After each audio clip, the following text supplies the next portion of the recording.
At syempre hindi naman po mawawala mga bossing yung sagot ni Trillanes diyan. Ano ang sagot? Ayan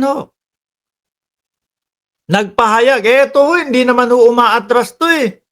No, kahit na harap-harapan o face-to-face pa sila ni dating Pangulong Duterte sa mga investigasyon, sa mga patawag sa kanila sa Senado o Kongreso man, pumupunta huyang si Trillanes.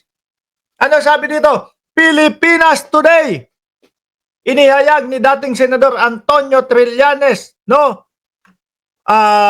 report na willing siyang humarap sa anumang Senate inquiry hinggil sa mga usapin na itinakda di umano siya ng gobyerno para magsagawa ng welfare check kay dating Pangulong Rodrigo Duterte.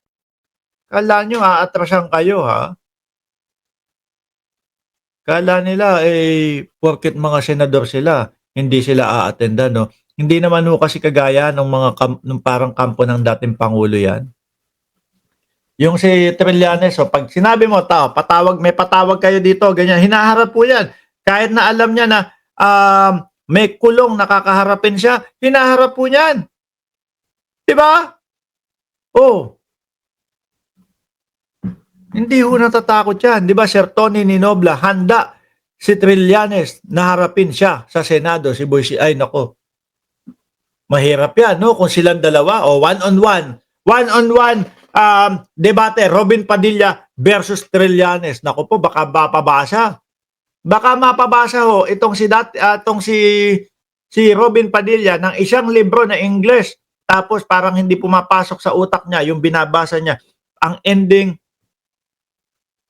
sabi nung ending, ang ganda po ng binasa ninyo. Si Coco Pimentel nagsabi ang ganda po ng binasa ninyo.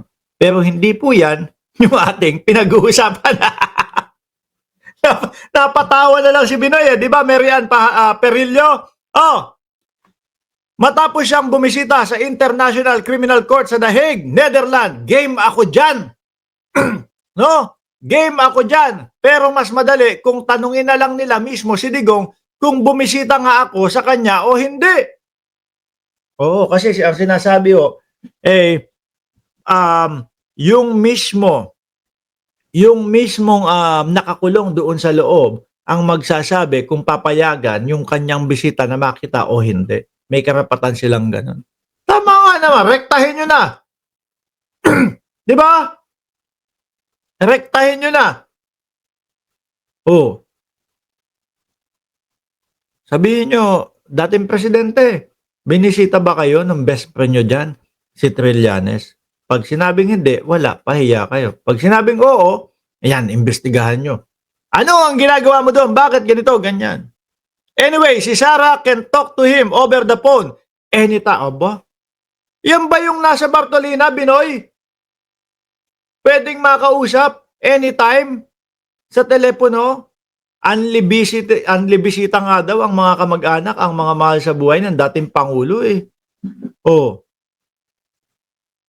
ba? Tapos sasabihin nitong si Binoy naka-Bartolina ang dating presidente. Ito ay matapos maghain si Senator Robin Hood Padilla ng resolusyon upang hilingin sa Senado kung may official authority ang pagbisita ni Trillanes sa ICC detention facility kung saan kasalukuyang nakapiit si Digong. 24 hours daw ang tawagan sa phone with his family. Parang nang ibang bansa lang yan, di ba, Ma'am Nenita Kayabyab? Parang nang ibang bansa. Alam nyo, yung mga OFW dati, nung mga 1990s ang hirap po nung kalagayan nila. No? Kung mapapansin natin yung sa atin ngayon. Bakit Kasi sila gagawin nila, dati nakita ko pa yan, yung tsahin ko. Magre-record. Yung cassette tape, i-record niya yung boses niya, makikipag-usap siya. Kung ilang minuto yon, kung 60 minutes, yung cassette tape na yon, magre-record siya doon. Sasabihin niya, ganito, okay lang ako dito, ganyan, ganito. No? Bago makarating yun doon sa mga kamag-anakan, siguro mga 2 buwan o 3 buwan bago makarating. So ngayon naman, yung mga kamag-anakan, gano'n naman din ang gagawin nila. No, bibili ng cassette tape o kaya i-delete na lang yung iba tinatabi, yung iba bibiling bagong cassette tape, magre-record o ganito. 3 months na naman mareresibo yun, mga bossing, kasi iba biyahe ng barko. Oh, sulat, ganun din, no? Tayo, mga kababayan, pag nag-OFW yung isang Pilipino, malungkot ngayon, tapos mamaya, okay na, wala na. Bakit? Tay, nasan ka na? Nay, nasaan na po kayo? Nandito na ako. Papahinga na ako. Okay, sige, ingat. Tapos na. Di ba? So, same lang ito, parang nag-OFW ang dating Pangulo. Kung 12 oras nilang nakakausap. Sabi ni Sir Tony Ninobla, noong dumating ako, Japan, 1997, uso pa yung cassette tape at aasa ka lang sa telepono. Correct? Ito, parang nang ibang bansa lang. Samantala sa hiwalay na panayam, itinanggi naman ng dating senador na bumisita siya kay Digong. I was able to physically to go to the detention center pero hindi ako pumasok kung saan si Digong. Hindi nakapagpakulo ng dugo ni Digong at hindi naging dahilan ang dating senador Trillanes na maging berewek. Di ba? Hindi naging dahilan para maging berewek ang dating Pangulong Duterte dahil bumisita si Trillanes. Sabi ni Ma'am Luz Biminda, vlog, tama, yan ganyan ang gawa ko noon dahil mahal ang call sa Pilipinas.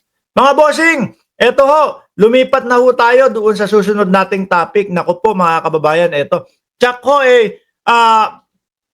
sorry. Mali.